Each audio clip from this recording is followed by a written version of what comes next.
কিভাবে একটি formal email লিখতে হবে সেটা আমরা দেখব। খুব বেসিক হিসেবে আমি একটি অ্যাপ্লিকেশন ফর্ম দেখাচ্ছি। আমরা সবাই মূলত অ্যাপ্লিকেশন বা লেটার লিখতে অভ্যস্ত। এখানে আমি একটি অ্যাপ্লিকেশনকে মোট ৬টি ভাগে ভাগ করে দেখিয়েছি। ধরলাম আমি এই অ্যাপ্লিকেশনটি প্রতিষ্ঠানে প্রধান বরাবর করব। সেক্ষেত্রে আমার ফর্মাল লেটার ইমেলটি কীরকম হবে? ফর্মাল ইমেলটি লেখার জন্য ইমেলের কম্পোজ অপশনে ক্লিক করব। একটি অ্যাপ্লিকেশনে আমরা যেমন ডেট দিয়ে থাকি, ইমেল লেখার ক্ষেত্রে আমাদের ডেট মেনশন করার কোনো প্রয়োজন পড়ে না। ইমেলের টু বলতে যাকে উদ্দেশ্য করে আমরা ইমেলটি করব তাকে আমরা টুতে রাখব। টুতে ইমেল অ্যাড্রেসটি দেওয়ার পরে এন্টার বাটন প্রেস করব। ইমেলে সিসি হলো আমি যে ইমেলটি করব সেটি যে মাধ্যম হয়ে যাবে বা আমি কাজটি কাউকে জানিয়ে রাখতে চাই বা আমার টিমে একই সাথে অন্য আরও কেউ আছেন যাদের সাথে আমি কাজটি সম্পন্ন করেছি, তাদেরকে আমরা সিসিতে রাখবো। ইমেল অ্যাড্রেসটি লেখার পরে এন্টার প্রেস করব। ইমেলের বিসিসি হলো যখন আমরা কর্পোরেট লেভেলে, এভিয়েশন সেক্টর লেভেলে লার্জ স্কেলে কিছু ক্লায়েন্টদেরকে ইমেল করে থাকি, তাদেরকে আমাদের প্রমোশনাল অ্যাক্টিভিটি জানানোর জন্য, তখন আমরা তাদেরকে বিসিসিতে রাখবো। বিসিসিটি যারা থাকবে তারা টু এবং সিসিতে যারা থাকবে, যে সকল ইমেলগুলো থাকবে সেগুলো দেখতে পাবে, কিন্তু বিসিসিতে অন্য ইমেল যেগুলো রাখা হবে সেগুলো দেখতে পারবে না। আমরা চাইলে যে কোনো ইমেল শুধু বিসিসিতে রেখেও সেন্ড করতে পারি। এখানে ইমেলের সাবজেক্ট দিতে হবে। অবশ্যই চেষ্টা করতে হবে সুইটেবল একটি ইমেল সাবজেক্ট চুজ করার জন্য। ইমেলের বডিতে আমরা অবশ্যই যাকে টু দিয়েছি বা যার ইমেল আছে তাদেরকে মেনশন করে আমাকে সম্বোধন করতে হবে। এর জন্য আমরা লিখতে পারি dear sir oblique madam, respective sir or madam, অথবা ডিয়ার রেসিপিয়েন্টস। ডিয়ার রেসিপিয়েন্টস আমরা লিখতে পারি যখন আমরা যাকে সম্বোধন করছি তার সম্পর্কে আমরা সেভাবে জানি না। সেক্ষেত্রে আমরা যখন বিসিসিতে রেখে অনেক ইমেল করি, সেক্ষেত্রে আমরা রেসিপিয়েন্টসটা ইউজ করতে পারি। যদি আমরা কোনো ইনভাইটেশন টাইপ ইমেল লিখতে চাই, তাহলে অবশ্যই আমাদেরকে ইমেলের শুরুতে একটি গ্রিটিংস দিয়ে শুরু করতে হবে। আমরা লিখতে পারি greetings of the day or greetings on behalf of the institute name. এর মানে হলো আপনি যে প্রতিষ্ঠানে জব করেন সেই প্রতিষ্ঠান বা ইনস্টিটিউটের নামটা এখানে হবে। Greetings on behalf of Bangladesh skill development institute. এখন আমরা ইমেলের বডি সম্পর্কে লিখব। ইমেলের বডিতে শুরুতে হবে, যেহেতু আমি একটি প্রতিষ্ঠানের হয়ে ইমেলটি করতেছি, সেহেতু প্রতিষ্ঠান সম্পর্কে একটি ব্রিফ থাকবে, যেন যে আমার ইমেলটি পাবে সে যেন আমার প্রতিষ্ঠান সম্পর্কে জানতে পারে।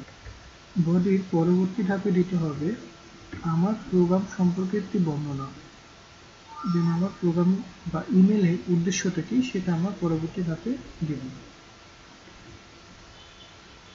পরবর্তীতে আমরা দিতে পারি তাকে এই ইমেলটি পাঠানোর উদ্দেশ্যটা কি। সেখানে আমরা তাকে বলতে পারি তাকে আমরা গেস্ট হিসেবে চাচ্ছি এবং সে আসলে আমাদের বেনিফিটটা কি। এই ইনভাইটেশনের বিস্তারিতটা আমরা পরবর্তী ধাপে দিতে পারি। যদি সে ইন্টারেস্টেড হয় তাহলে সে কীভাবে আসতে পারবে। এর পাশাপাশি একজন কন্ট্যাক্ট পার্সন বা একাধিক কন্ট্যাক্ট পার্সনের নাম্বার আমরা দিতে পারি। এটা অবশ্যই প্রয়োজন সাপেক্ষে দেওয়া যেতে পারে।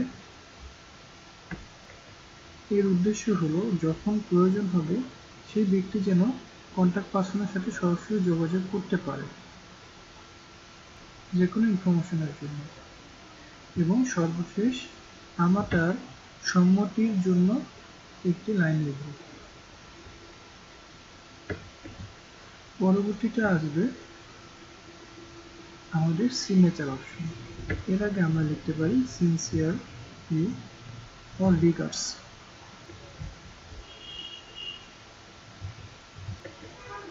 দেন আমরা ইমেলের সিগনেচার বসিয়ে দেব, যেটা আমরা লেটার বা অ্যাপ্লিকেশন লেখার সময় নিচে আমাদের বিস্তারিতটা লিখে দেওয়া থাকে যে কে বা কার পক্ষ থেকে এই লেটারটি আসবে। অবশ্যই প্রয়োজনীয় অ্যাটাচমেন্ট আমরা চাইলে অ্যাড করে দিতে পারি।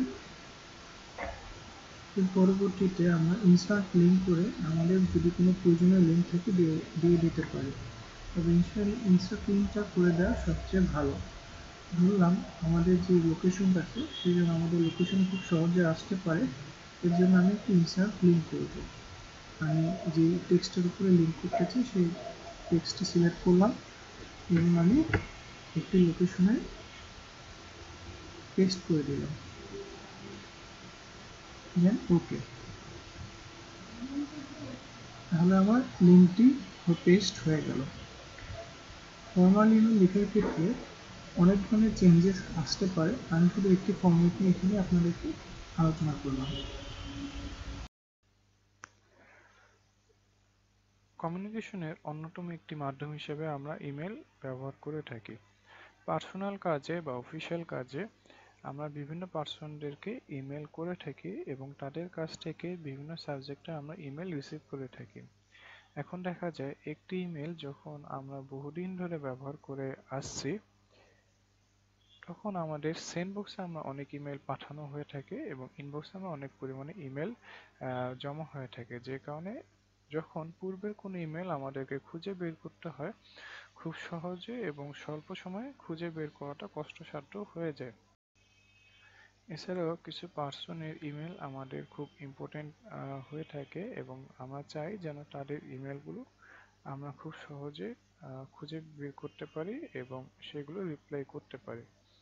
এর জন্য আমরা লেবেলিং করে নিতে পারি। লেবেলিং কাইন্ড অফ আমাদের ডেস্কটপে বা আমাদের কম্পিউটারে যেভাবে ফোল্ডার ক্রিয়েট করা, সেই একইভাবে আমাদের ইমেলের ফোল্ডার ক্রিয়েট করে রাখার মতন বিষয়টা। ইমেলে লেবেল ক্রিয়েট করার জন্য ইমেলের সার্চ বক্সে যেই ইমেলটিকে লেবেল করতে হবে সেই ইমেলটিকে সার্চ করে নিতে হবে। প্রথমে আমি একটি ইমেল সার্চ করে নিলাম এবং আমি চাই এই ইমেলটি লেবেল করার জন্য, এই কারণে সার্চ বক্সের পাশে শো সার্চ অপশন ক্লিক করতে হবে। ক্লিক করার পরবর্তীতে একটি ডায়লগ বক্স চলে আসবে। এই ডায়লগ বক্সের শেষের দিকে আমরা পাবো ক্রিয়েট ফিল্টার। আমরা এখানে একটি ফিল্টার ক্রিয়েট করব। দেন আমাদের এখানে যে অপশনগুলো চলে আসবে 4 নাম্বার অপশনে অ্যাপ্লাই টু লেবেল, এই লেবেলে আমাদের করতে হবে একটি লেবেল বানাতে হবে। আমি তাকে একটি লেবেল হিসেবে রাখলাম আইটি। এখন আমি এটি ক্রিয়েট করব। পরবর্তী ধাপ হচ্ছে আমার একবার শেষেরটি also apply to matching conversation. এর মানে হলো যে আমার এই ইমেল থেকে আমার পূর্বে যত ইমেল রিসিভ করেছি এবং ফিউচার যত ইমেল রিসিভ করব সব আমার এই লেবেল আইটিতে জমা হবে। এখন আমি যদি ক্রিয়েট ফিল্টার করে দিই, তাহলে আমি দেখতে পারবো ইমেলের বাঁ পাশে একটি আইটি নামে একটি লেবেল ক্রিয়েট হয়ে গেছে। এখন আমি যদি এই আইটি অপশন লেবেলটিতে ক্লিক করি, তাহলে যে ইমেলটিতে আমি লেবেল করেছি সেটি ওপেন হয়ে যাবে। এখন এই লেবেলের মধ্যবর্তীতে আমি দেখতে পাচ্ছি আমি তাকে পাঠানো তার থেকে রিসিভ করা 3টি ইমেল আমি এখনো রিড করা হয়নি, সেই নাম্বারটা আমি এখানে দেখতে পাচ্ছি। এখন আমি যদি চাই এই লেবেলটিকে একটু কালারফুল করে দেওয়ার জন্য, সেক্ষেত্রে আমি লেবেল অপশন থেকে লেবেল একটি কালার সিলেক্ট করে দিতে পারি, তাহলে আমি লেবেলটি হাইলাইটেড হয়ে যাবে এবং লেবেলটিকে দেখতে বা চোখে খুব সহজে খুঁজে পাওয়া যাবে। এর পরবর্তীতে কিছু অপশন আমরা এখানে খুঁজে পাবো যেগুলো খুব বেসিক। ধরি তার আরো একটি পার্সোনাল ইমেল আছে, কিন্তু যোগাযোগের জন্য পার্সন কিন্তু আমার একজনই। সেই ক্ষেত্রে আমি তার যে ইমেল অ্যাড্রেসটি রয়েছে পার্সোনাল, আমি সেটিকে সার্চ করে নেব। করে নিয়ে আমি সেম সার্চ অপশন থেকে ক্রিয়েট ফিল্টার অপশনে ক্লিক করব। এখানে আমাকে একটি লেবেল ক্রিয়েট করে নিতে হবে। এখানে আমি নিউ লেবেলে ক্লিক করব। আমি এই লেবেলের একটি নাম দিচ্ছি আইটি পার্সোনাল, যেন আমি বুঝতে পারি সে কোন ইমেল থেকে আমাকে রিপ্লাই দিয়েছে। এখন আমার যেটা করতে হবে, এই ইমেলে এই লেভেলের জন্য একটি প্যারেন্ট লেভেল আমাকে সিলেক্ট করে দিতে হবে, নেস্টেড লেভেল আন্ডার। এখানে আমার যে আইটি পূর্বের লেভেলটা ছিল সেই লেভেলটা আমি সিলেক্ট করে নেব। পরবর্তীতে ক্রিয়েট ক্লিক করে দিলে আমি একটি লেভেল পেয়ে গেলাম। এর পরবর্তীতে আমার অবশ্যই ক্লিক করতে হবে also apply filter matching conversation, যেন এই ইমেলের যত কনভারসেশনগুলো পূর্বে ছিল এবং ভবিষ্যতে আসবে সেগুলো যেন আমার এই লেভেলে চলে আসে। দেন আমি ক্রিয়েট ফিল্টার ক্লিক করে দেব। তাহলে আমার লেভেলটি হয়ে গেল। এখন আমি যদি এই লেভেলে যাই তাহলে আমি দেখতে পারবো যে তার থেকে আমার কতগুলো পার্সোনাল ইমেল থেকে আমি কতগুলো ইমেল পেয়েছি। আমি চাইলে এই লেবেলগুলোর একটি কালারও করে দিতে পারি। গুগল ড্রাইভের মাধ্যমে আমরা বিভিন্ন ধরনের ফাইল আপলোড করে রাখতে পারি এবং আমাদের ফাইলগুলোকে অর্গানাইজ ওয়েতে গুছিয়ে রাখতে পারি। গুগল ড্রাইভের মাধ্যমে Google doc, Google spreadsheet, Google form এগুলো আমরা কাজ করতে পারি। তবে গুগল ড্রাইভের সবচেয়ে সুবিধা হলো যেটা একই সাথে একাধিক ব্যক্তি একই ড্রাইভে কাজ করতে পারে, যেটা আমাদের কম্পিউটারে পিসিতে একসাথে পারা যায় না। আমাদের প্রতিদিন বিভিন্ন ধরনের কাজ করতে হয় এবং বিভিন্ন ডকুমেন্টেশন নিয়ে কাজ করতে হয়, রিপোর্টিং নিয়ে কাজ করতে হয়। এখন এই কাজগুলো যদি আমরা অর্গানাইজ ভাবে ফোল্ডার আকারে করে রাখি, গুছিয়ে রাখি, তাহলে সেই কাজগুলো খুব সহজে খুঁজে পাওয়া যায়। এবং আমি এখানে যে জিনিসটি দেখাবো যে একটি ফাইল কিভাবে শেয়ার করতে হয়। ধরলাম আমার এখানে একাডেমিক ক্যালেন্ডার নামে একটি ফোল্ডার আছে। এই ফাইলটি আমি একজনের সাথে শেয়ার করব।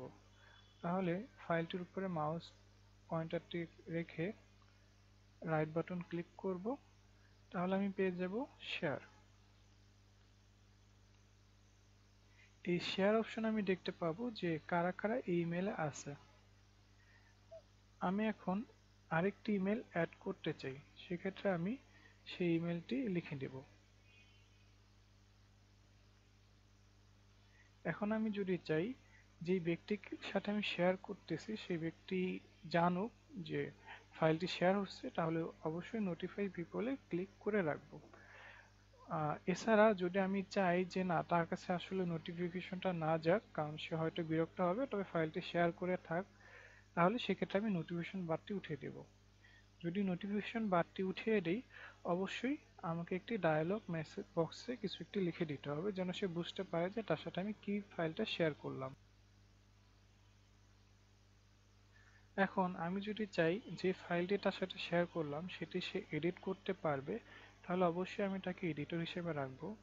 যদি আমি তাকে কমেন্টর হিসেবে রাখি, তাহলে সে আমার ফাইলটিতে শুধু কমেন্ট করতে পারবে, সে এডিট করতে পারবে না, ডিলিট করতে পারবে না। যদি আমি ভিউয়ার দিয়ে রাখি, তাহলে সে শুধু ভিউ করতে পারবে, ফাইলগুলোর অ্যাক্সেস পাবে, কমেন্ট করতে পারবে না এবং ফাইলগুলো এডিট বা ডিলিট করতে পারবে না। অবশ্যই এটি আমাদের প্রাইভেসির উপরে ডিপেন্ড করে আমরা এই সেটিংসটা দেব। এরপরে সেন্ড বাটনে ক্লিক করলে তার সাথে আমাদের ফাইলটি শেয়ার হয়ে যাবে। শেয়ারিং এর আরেকটি মাধ্যম হচ্ছে গেট লিংক। আমরা রাইট বাটন ক্লিক করে গেট লিংকে চলে গেলে আমরা এখানে দেখতে পারবো ফাইলটি কার কার সাথে শেয়ার করা আছে এবং গেট লিংক থেকে আমাদের যে ফোল্ডারটি আছে ফোল্ডারটির লিংক আমরা কপি করতে পারবো, তাহলে আমরা লিংকটি কপি হয়ে যাবে। এছাড়াও এখানে আমাদের আরো একটি ইম্পর্টেন্ট অপশন পাওয়া যাবে। যদি আমরা রেস্ট্রিক্টেড অপশনটা সিলেক্ট করে দেই, তাহলে ফাইলটি উপরে যাদের সাথে আমাদের শেয়ার করা আছে শুধু তারাই অ্যাক্সেস করতে পারবে, এছাড়া অন্য কেউ অ্যাক্সেস করতে পারবে না। যদি আমি চাই যে আমার ডোমেনের মধ্যে যত পার্সন আছে তারাই শুধু আমার এই ফাইলটাতে অ্যাক্সেস করতে পারবে। তাহলে আমি এখানে আমার ডোমেনটাকে সিলেক্ট করে দেব। আমার ডোমেনের নাম বর্তমান আছে BSDI নামে। যদি আমি চাই তারা ভিউয়ার হিসেবে থাকবে তাহলে আমি ভিউয়ার দিতে পারবো। যদি আমি কমেন্টেটর হিসেবে রাখতে চাই তাহলে তারা কমেন্ট করতে পারবে। এডিটর হিসেবে রাখলে তারা আমার ফাইলটি এডিট করতে পারবে।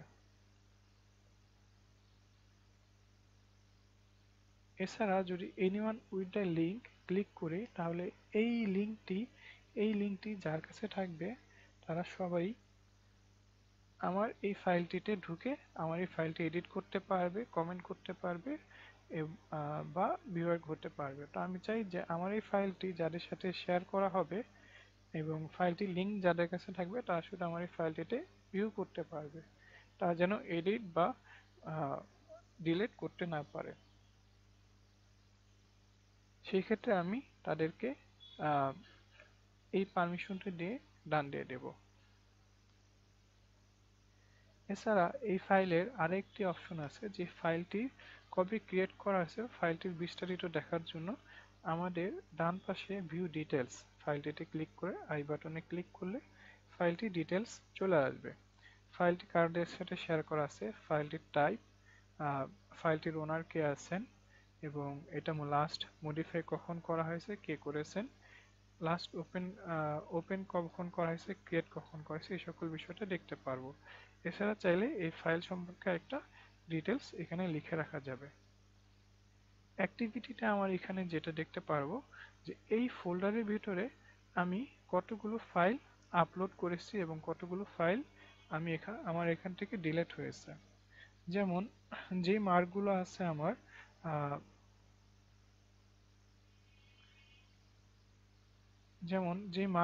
দেয়া আছে কাটা, সেই মানে হচ্ছে যে আমি আমার এই ফাইলের সেটিংস পাল্টিয়েছি।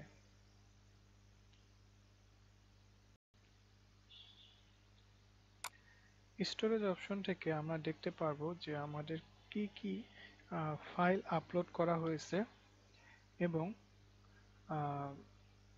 যে সকল ফাইলের ওনার আমি হব সেগুলোই আমার স্টোরেজে দেখাবে। এখন কেউ যদি আমার কোনো ফাইল ডিলিট করে দেয় তাহলে সেটা চলে যাবে ট্রাশে। সাপোজ আমি একটি ফাইল শেয়ার করছি আমার অন্য একটি ইমেলে, ফাইলটি শেয়ার করার জন্য রাইট বাটনে ক্লিক করে শেয়ার অপশনে ক্লিক করব। এখানে আমি তাকে এডিটর দিয়ে সেন্ড করে দিলাম, তাহলে সে আমার ইমেলটি পাবে তার ইনবক্সে। আমি যদি ওই ইমেলের ইনবক্সটি চেক করি তাহলে দেখব যে একটি ফাইল শেয়ার হয়েছে এবং এই ফাইলটা আমি খুঁজে পাবো ড্রাইভে গেলে।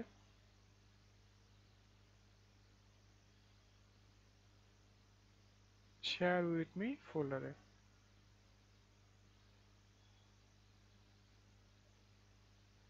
যেহেতু আমার এই ফাইলটিতে এডিট অপশন রয়েছে,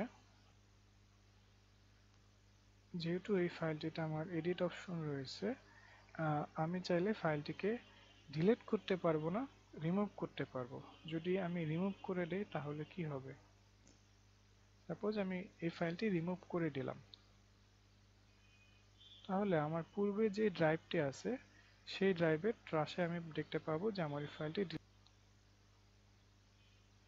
এর মানে হলো যদি আমি কারোর সাথে শেয়ার করে দেই এবং ফাইলটির ওনার যদি আমি হই তাহলে সে চাইলে আমার ফাইলটি ডিলিট করতে পারবে। এছাড়া ইনবক্স থেকেও আমরা যে ফাইলটি শেয়ার করা হয়েছে সেটিতে আমরা যেতে পারি। সেটিতে যাওয়ার জন্য আমরা যদি ওপেন ক্লিক করি তাহলে আমার যে ফাইলটি ছিল সেই ফাইলটি ওপেন হয়ে যাবে। এখানে আমরা অপশন থেকে ডিটেলসে চলে যাব। ডিটেলসে চলে গেলে আমরা দেখতে পারবো যে এই ফাইলটি লোকেশন কোথায়। আমরা যদি ওই জায়গাটাতে ক্লিক করি তাহলে আমার ফাইলটি ওপেন হয়ে যাবে, ওই লোকেশনে ওপেন হয়ে যাবে। যেমন আমি দেখতে পাচ্ছি যে আমার যে ইমেলটি ছিল, যে অ্যাটাচমেন্টটি ছিল সেটি আমার ট্রাশের মধ্যে জমা আছে। আমি চাইলে এটাকে রিস্টোর করে দিতে পারি বা ডিলিট ফরএভার করে দিতে পারি, কারণ আমার ফাইলটি রিস্টোর হয়ে গেল।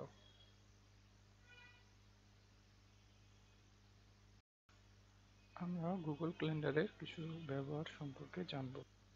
গুগল ক্যালেন্ডারে যাওয়ার জন্য গুগল অ্যাপস থেকে গুগল ক্যালেন্ডারে ক্লিক করে নিব।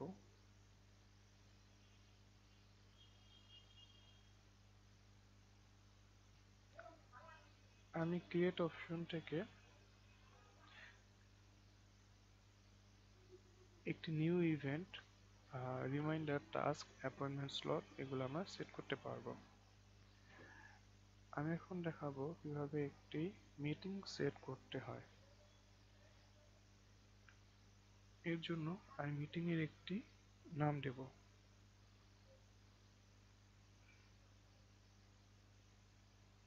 মোর অপশনে ক্লিক করলে বিস্তারিত অনেক অপশনগুলো ওপেন হয়ে যাবে। পরবর্তীতে আমরা মিটিং এর ডেট এবং টাইম সেট করে নেব।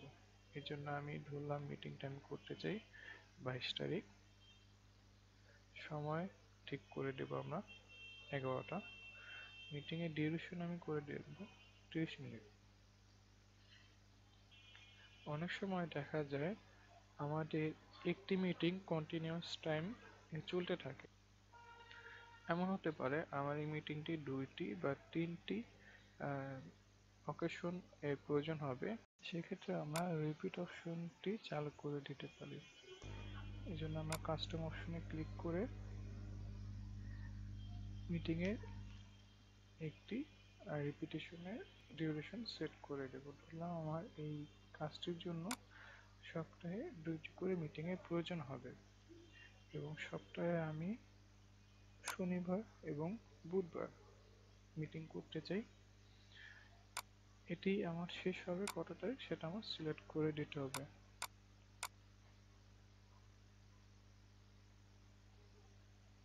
শেষ হবে ডিসেম্বরের 5 তারিখ। ডিসেম্বরের 5 তারিখ পর্যন্ত আমি প্রতি সপ্তাহে 2টি করে রিমাইন্ডার পেতে থাকব। ডান দিয়ে দেব। এরপর অ্যাডমিট ভিডিও কনফারেন্সিং থেকে আমি অনলাইন মিটিংটা অ্যাক্টিভ করে দেব। মিটিং এর জন্য প্লেস সিলেক্ট করে দেব এবং মিটিং এর একটি নোটিফিকেশন সেট করে দিব। অবশ্যই মিটিং এ পার্টিসিপেন্ট যারা থাকবে তারা যেন মিটিং সম্পর্কে বুঝতে পারে সেজন্য আমাকে মিটিং এর একটি ডেসক্রিপশন দিয়ে দিতে হবে এবং যদি কোনো প্রয়োজনীয় অ্যাটাচমেন্ট বা রিপোর্ট দেওয়ার প্রয়োজন হয় তাহলে আমরা সেটা দিয়ে দেব।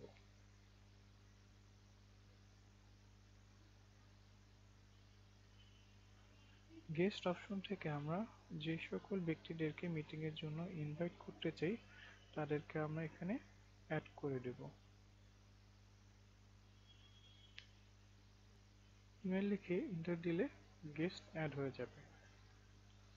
গেস্ট পারমিশনে কোনো গেস্টের প্রয়োজন হয় তারা যেন ইনভাইট করতে পারে। যদি গেস্ট লিস্ট আমি তাদেরকে দেখার পারমিশন দিই তাহলে আমি এটা ক্লিক করে দেব। আর আমি যদি চাই যে না আমার গেস্টরা এই ইভেন্টটি মডিফাই করতে পারবে তাহলে আমি মডিফাই অপশনটি ক্লিক করে দেব। ক্লিক করে চেঞ্জ করে দেব।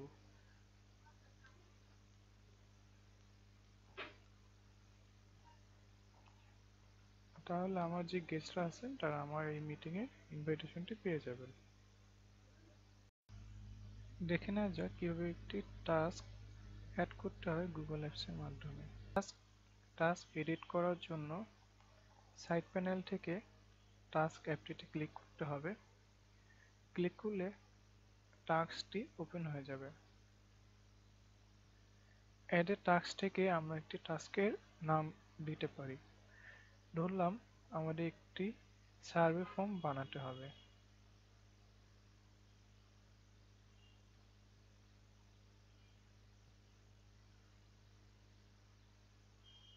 এডিট ডিটেইলসে গিয়ে আমরা এই টাস্ক সম্পর্কে আরো বিস্তারিত লিখতে পারি।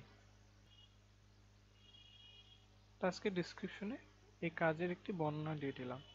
এখন আমি যদি চাই এই কাজটির জন্য একটি ডেট এন্ড টাইম সিলেক্ট করে দিতে তাহলে এই টাস্কটিতে আমি ডেট এন্ড টাইমে ক্লিক করে একটি ডেট এন্ড টাইম সিলেক্ট করে দিতে পারবো। বললাম এই কাজটা আমি করব আগামী 22 তারিখ এবং কাজটি শুরু করব 11টা থেকে। যদি কাজটির জন্য রিপিটেশন দিতে চাই, যেমন এই কাজটা আমি 3 দিন ধরে করব, তাহলে আমি সেটার জন্য রিপিট অপশনটি অ্যাক্টিভ করে দিতে পারি। আমি যদি ওকে দেই তাহলে আমার টাস্কটি সেভ হয়ে যাবে। যদি আমি চাই এই টাস্কের আন্ডারে আরো বিস্তারিত লেখার জন্য যে কি কি কাজ করতে হবে, তাহলে আমি অ্যাড সাবটাস্ক ক্লিক করে টাস্ক লিখে দিতে পারি। এর মাধ্যমে আমি আমার কাজটি গুগল ক্যালেন্ডারের মাধ্যমে পেয়ে গেলাম এবং এই কাজটি সম্পর্কে গুগল ক্যালেন্ডার আমাকে ইনফর্ম করে দেবে।